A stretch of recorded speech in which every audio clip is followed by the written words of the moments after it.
Hello, everybody. Let's get started with the video regarding the United Nations reading.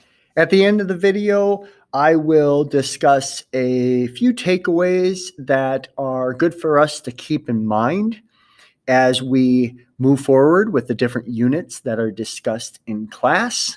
But along the way, we'll do a little review on some of the things that you read about in the reading, such as the history of the UN and the UN in its relationship to the United States. The questions on this slide hopefully get us thinking about the United States and its relationship to the UN. The United States was a backer of the creation of the United Nations.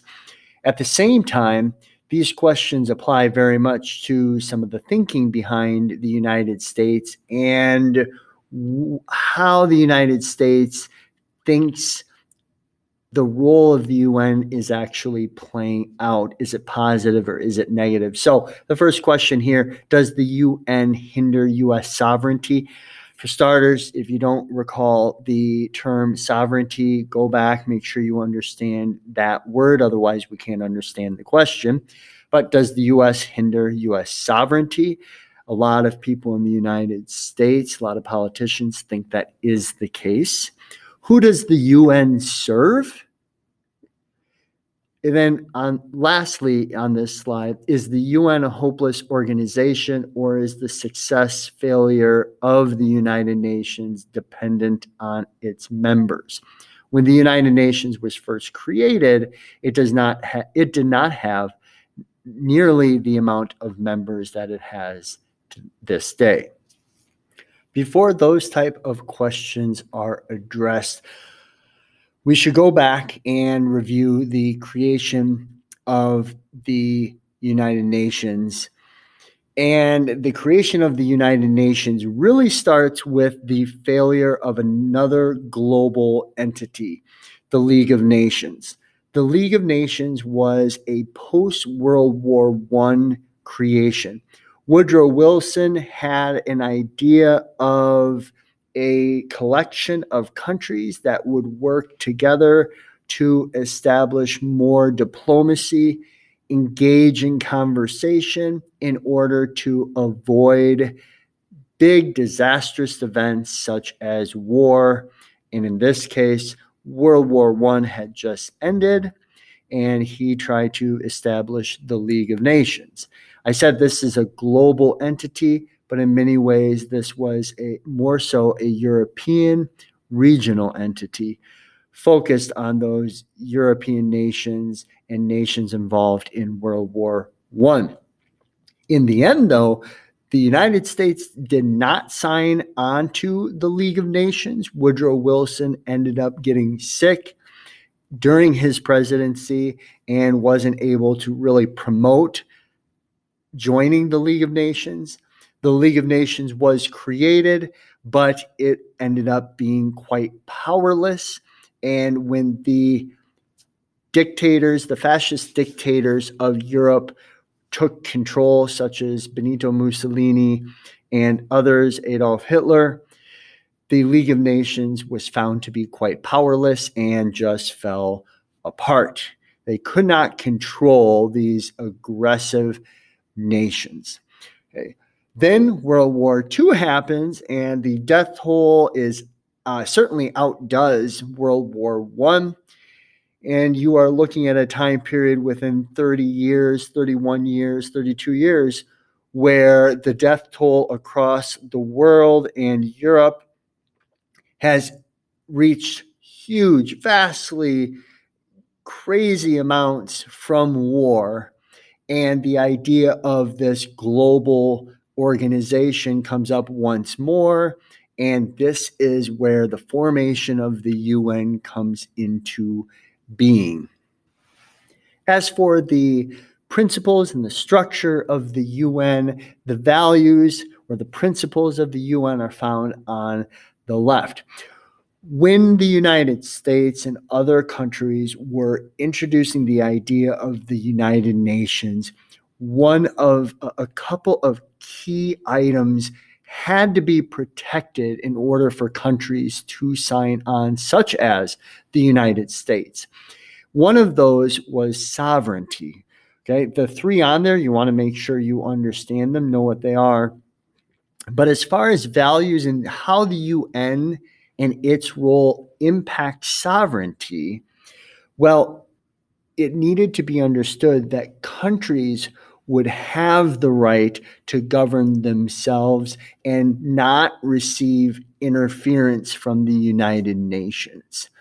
Self-determination, same type of thinking here. The UN was not going to force countries into adopting a certain type of government. Countries still had the ability to choose what type of government they wanted to have. Okay, so we see these principles and values. We see the values of the UN protecting or allowing for countries still to do as they best see for their country and not interfere with what they're doing. Same thing for territorial integrity. Okay? So that was key for countries to sign on and respect what the UN could provide on a large scale. As far as the structure of the UN, in the assignment, you put down what the Security Council does, the General Assembly, so on and so forth. I want to draw your attention to two specific items here. The first is the Security Council. There is, in many ways, a hierarchy in the UN. And understanding the role of the Security Council is really important. On top of that, it's really important to question whether or not that is a quality setup of the UN or if it should be remade. Keep in mind, the structure of the UN was created in post 1945. So what was going on in the world at that time is extremely important to understanding why the structure of the UN was set up as it was. The Security Council includes a couple of key members, including the United States, that came out of World War II. A very strong country. Same with Russia at the time, the Soviet Union. They came out of World War II, a very strong country, and a few others that were very strong, had either communist or capitalist governments at the time. They are the ones who really control the Security Council, which also brings us to the veto power.